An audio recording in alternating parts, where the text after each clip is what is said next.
Hello दोस्तों, स्वागत है आपका हमारे चैनल स्मार्ट एजुकेशन क्लासेस में।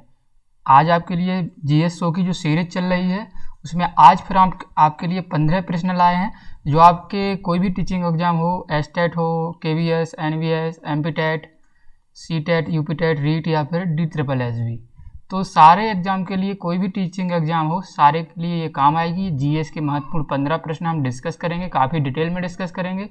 ये इसका सेट 2 है। अगर आपने इसका सेट 1 नहीं देखा है तो प्लेलिस्ट का लिंक आपको डिस्क्रिप्शन में मिल जाएगा, वहाँ से जाकर देखिएगा। हर 3 बजे दोपहर में ये सीरीज आपको दे दी जाती है। वीडियो शुरू करने से पहले निवेदन है, वीडियो अच्छा लगे तो लाइक करेंगे, आप शेयर भी करेंगे और साथ ही चैनल को अगर सब्सक्राइब नहीं किया है तो सब्सक्राइब कर लेंगे। तो देर ना करते हुए वीडियो को शुरू करते हैं। चलिए शुरू करते हैं पहले प्रश्न के साथ। चलिए, सबसे पहला प्रश्न पूछा गया है आपसे कि दीन ए इलाही जो एक धर्म जैसा चलाया था, किसने चलाया था या किसने इसकी जो है स्थापना की थी? किसने की थी बताइए? मोहम्मद गजनबी ने, ऑप्शन ए दिया है। हुमायूं जो ऑप्शन दूसरा है, अकबर ऑप्शन 3 और शेरशाह सूरी जो ऑप्शन नंबर 4 पर है। तो बताइए किसने की थी? तो इसका जो सही उत्तर है वो क्या है आपका? अकबर। अकबर ने क्या है कि दीन इलाही धर्म चलाया था। जो हिंदू, जो मुसलमान किसी को नहीं मानना चाहते थे वो इस धर्म में आ सकते थे और ईश्वर को मान सकते थे। अकबर ने कई काम किए थे। हमने कल के वीडियो में अकबर के जो युद्ध थे उनको देखा था, आज और भी बहुत कुछ देखेंगे। तो सबसे पहले देखिएगा कि जो आपका 1500 सन था, आपका 1562, इसमें क्या किया था अकबर ने? जो है दास प्रथा चल रही थी, दास प्रथा पर प्रतिबंध लगा दिया था। ठीक है। इसके बाद आपका आ गया 1563।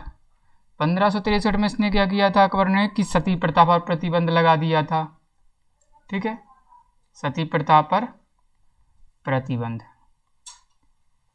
चलिए, और आगे क्या हुआ कि 1564 में जो जजिया कर लगता था, जजिया व तीर्थ यात्रा कर, जजिया व तीर्थ यात्रा कर, इसे भी क्या समाप्त कर दिया गया था। और इसका जो आखिरी था वो था क्या था? 1582 में आपका दीन ए इलाही चलाया गया था। ठीक है, 1582 में दीन ए इलाही चलाया गया था। ठीक है। और एक विकल्प देख रहे होंगे आप हुमायूं। तो हुमायूं के बारे में याद रखिएगा कि इसकी एक जो जीवनी है हुमायूं नामा, जिसे किसने लिखा था ये पूछा जाता है। तो गुलबदन बेगम, गुलबदन बेगम जो क्या थी? इसकी हुमायूं की बहन थी। ठीक है। अगले प्रश्न की तरफ, प्रश्न संख्या 2। इसको थोड़ा ठीक आ रहा होगा अब। चलिए, तो प्रश्न नंबर 2 पूछा गया है कि बंगाल का विभाजन करने वाला गवर्नर जनरल कौन था? बंगाल का जो विभाजन किया था वो किस गवर्नर जनरल ने किया था? कर्जन के समय हुआ था, कैनिंग के समय, मिंटो के समय या फिर मियो के समय? बताइए इसका सही उत्तर क्या है। आखिरी में आप कमेंट करेंगे कि आपके कितने प्रश्न जो हैं 15 में से सही निकले हैं। चलिए, तो इसका जो विभाजन किया था, बंगाल विभाजन, वो किसके समय हुआ था? Lord Curzon. ठीक है, ऑप्शन नंबर ये तो आपका सही हो जाएगा। कर्जन के बारे में और भी जान लीजिए। तो इसे क्या कहा जाता है? सबसे बदनाम वायसराय। पूछा जाता है कि सबसे बदनाम वायसराय कौन था? तो ये था, क्योंकि इसकी काफ़ी निंदा होती थी। चलिए, इसके बाद इसने एक और काम किया था 1905। ठीक है, 1905 में इसने क्या कराया था? एक तो आपका बंगाल विभाजन ही हुआ था, 1905 में एक और कराया था इसने ASI। ठीक है, आर्कियोलॉजिकल सर्वे ऑफ इंडिया, यानी कि जो भारतीय पुरातत्व सर्वेक्षण विभाग, भारतीय पुरातत्व सर्वेक्षण विभाग आपका होता है ASI, उसकी स्थापना की थी। और 1905 में ही इसने बंगाल विभाजन करा दिया था। 1904 में क्या कराया था? सिंचाई आयोग, भारत में सिंचाई आयोग की स्थापना की थी। चलिए, इसके बाद कैनिंग के बारे में क्या है? तो कैनिंग के समय आपका 1857 का विद्रोह हुआ था। पूछा जाता है किस वायसराय के समय? जो है 1857 की क्रांति हुई थी तो कैनिंग के। मिंटो के बारे में याद रखिएगा, इनके समय में आया था 1813 का चार्टर एक्ट,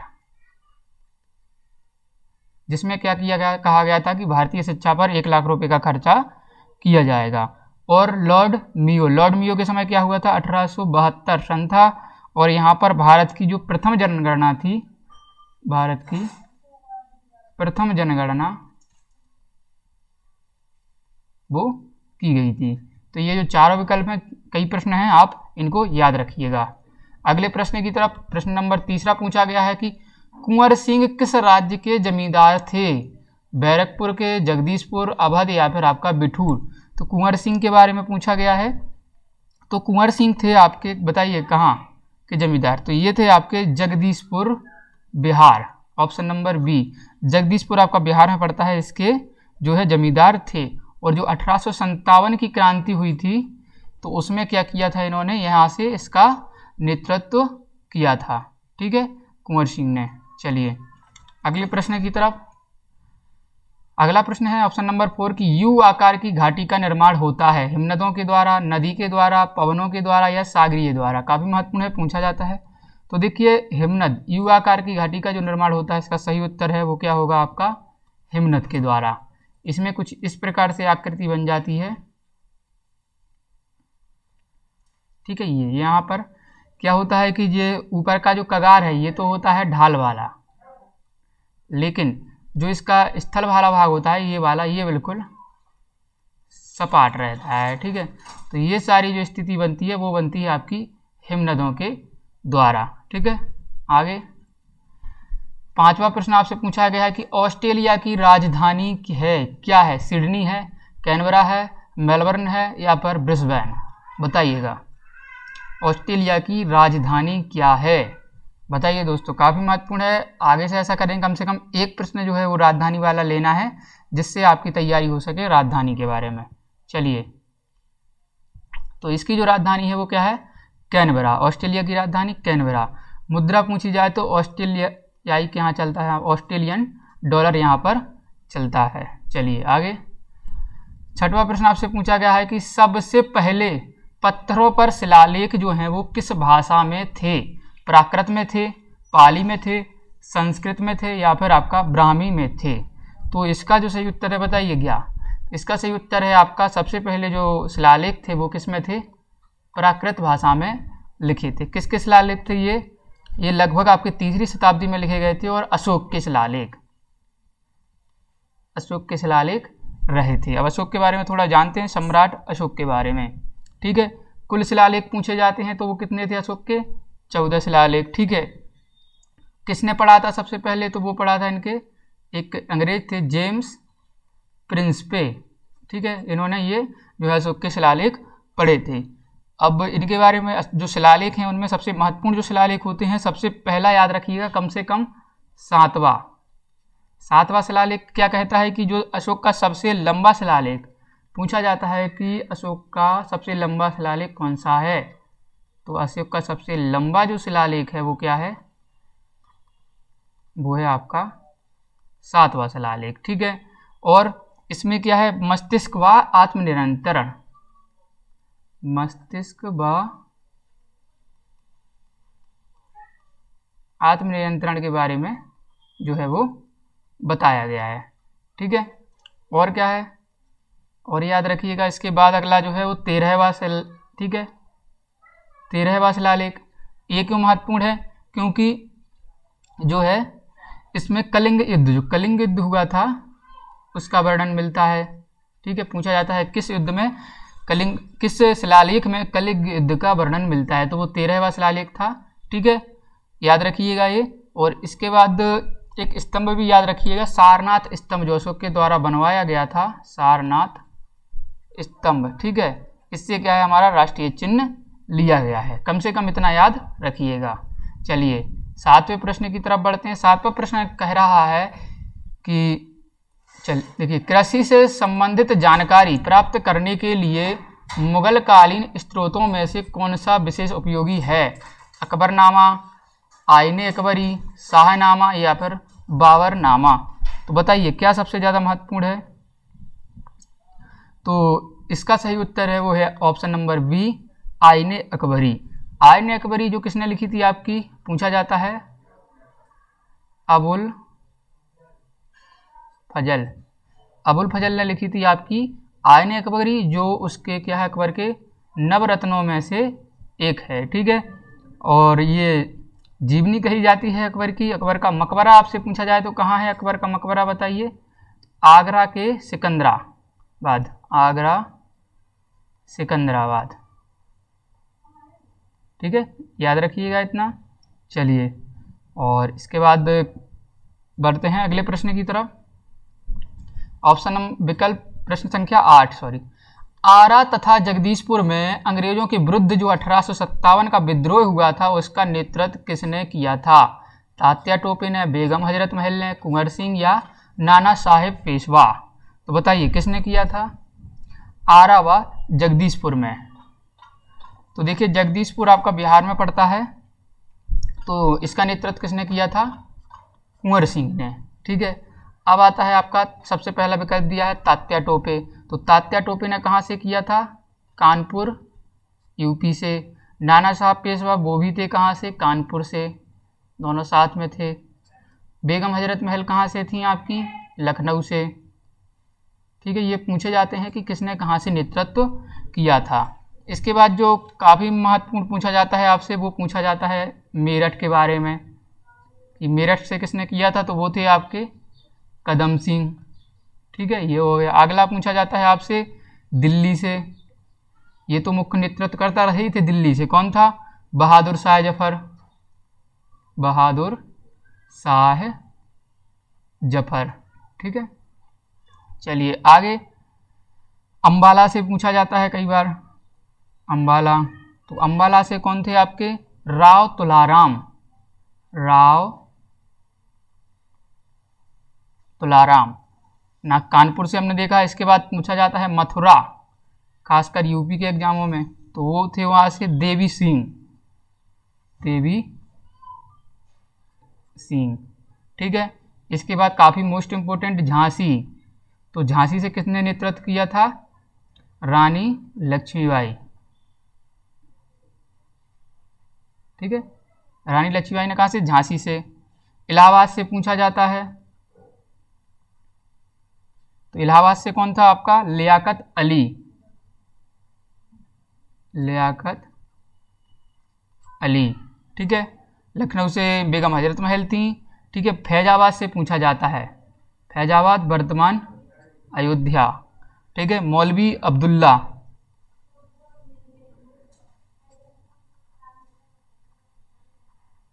मौलवी अब्दुल्ला थे। ठीक है, गोरखपुर से कौन था पूछा जाता है? तो वो थे आपके गजोधर सिंह। ठीक है, और जगदीशपुर से आपके कुंवर सिंह रहे थे। और साथ ही बरेली से पूछा जाए तो खान बहादुर, बरेली से पूछा जाए तो खान बहादुर। ठीक है, ये जो सारी लिस्ट है आप बिल्कुल इसको नोट कर लीजिएगा, स्क्रीनशॉट ले सकते हैं। ये आपसे एग्जाम में कोई भी पूछा जाए तो आप आगे के जो प्रश्न होंगे उनमें बता पाएंगे।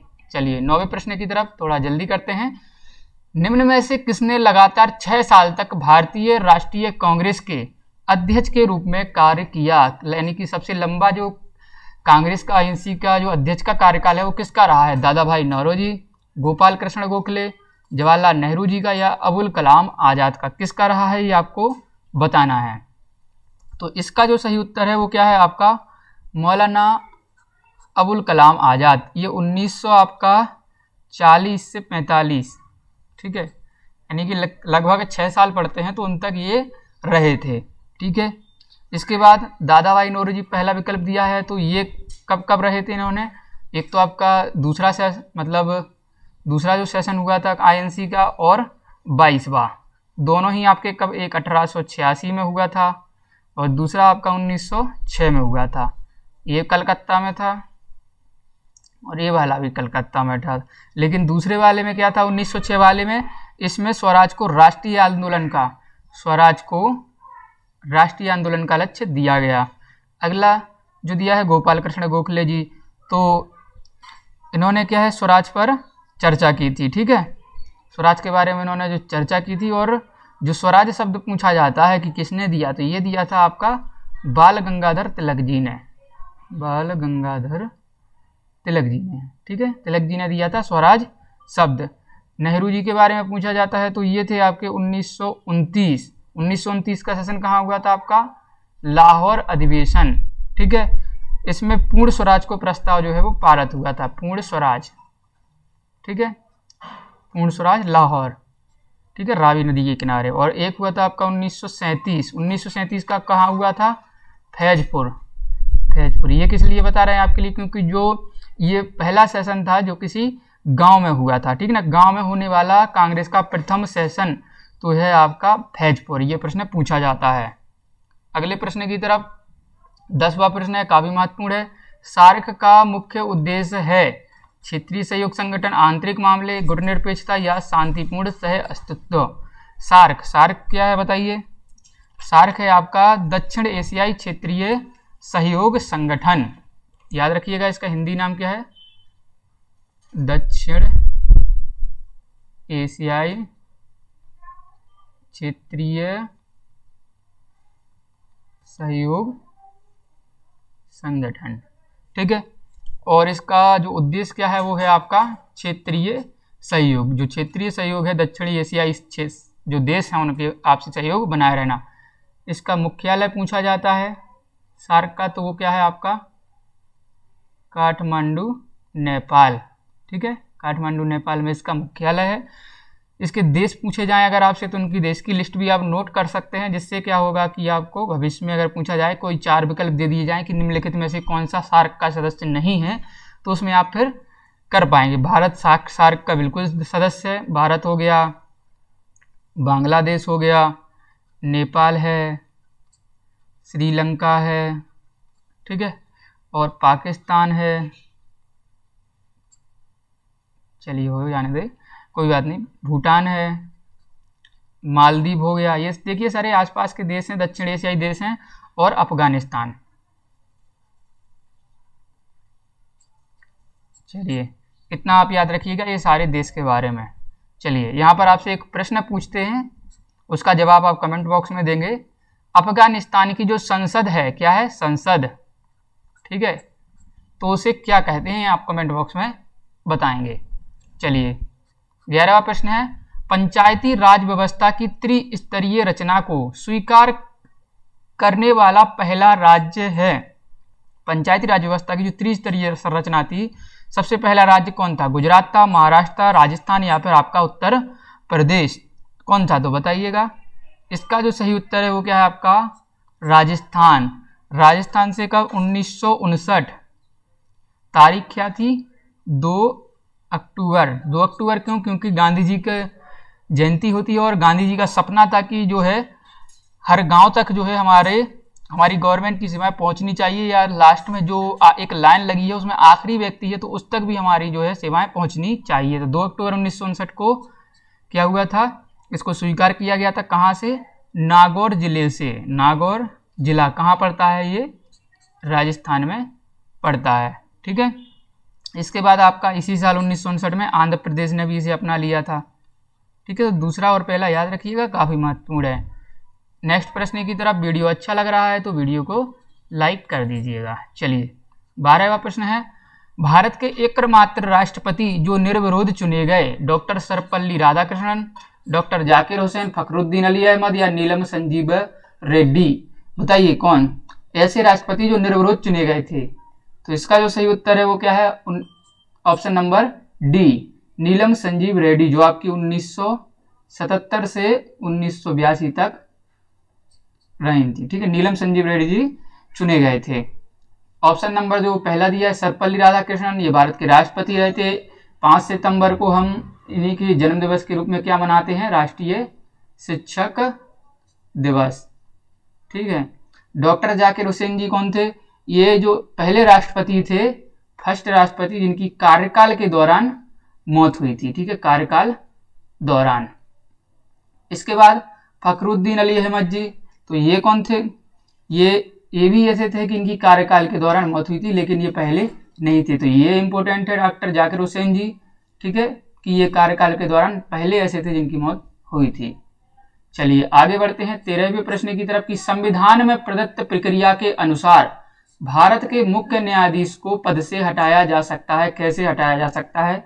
ऑप्शन नंबर ए है संसद के प्रस्ताव पर राष्ट्रपति के द्वारा, केवल संसद के द्वारा, सर्वोच्च न्यायालय के न्यायाधीशों के बहुमत के द्वारा या केवल राष्ट्रपति के द्वारा। तो कैसे हटाया जा सकता है? ऑप्शन नंबर ए इसका सही होगा, संसद के प्रस्ताव पर राष्ट्रपति के द्वारा। ठीक है, आर्टिकल कौन सा है आपका? 124(4) ए आर्टिकल में ये बताया गया है। अगले प्रश्न की तरफ 14वां प्रश्न, निम्न में से कौन सी ग्रीन हाउस गैसों में सम्मिलित नहीं है? Oxygen, nitrogen, methane, carbon dioxide. तो 4 गैसें दी गई हैं, बताइएगा कौन सी जो है वो ग्रीन हाउस गैस नहीं होती है। तो इसका जो सही उत्तर है आपको पता चल गया होगा कि ऑक्सीजन जो है वो हमारी ग्रीन हाउस गैस नहीं होती है। नाइट्रोजन आपकी ग्रीन हाउस गैस है, मेथेन है, कार्बन डाइऑक्साइड है, और कौन सी होती है? एक CFC, क्लोरोफ्लोरोकार्बन। ठीक है, ये होती है। CO भी इसमें आती है, कार्बन मोनोऑक्साइड। तो ये दोनों भी आप याद रखिएगा। अगले प्रश्न की तरफ आखिरी प्रश्न है आज का, निम्न में से किस सूफी संत को गरीब नवाज कहा जाता है? शेख कुतुबुद्दीन, ख्वाजा मोइनुद्दीन चिश्ती, शेख सलीम चिश्ती या निजामुद्दीन औलैया। बताइए किसे कहा जाता है? तो इसका जो सही उत्तर है option number B, Khwaja Moinuddin Chishti के लिए क्या कहा जाता है? गरीब नवाज कहा जाता है। और जिनकी जो मजार, ठीक है, संतों की मजार होती थी, तो वो कहाँ पर है? आपकी अजमेर में। ठीक है, ये पड़ती है अजमेर में। तो ये थे आज के महत्वपूर्ण 15 प्रश्न। आपको कैसे लगे ये आप कमेंट बॉक्स में जरूर बताएंगे। वीडियो लाइक करके जाना है, शेयर भी करना है। वीडियो देखने के लिए धन्यवाद दोस्तों, मिलेंगे अगले वीडियो में। जय हिंद, जय भारत।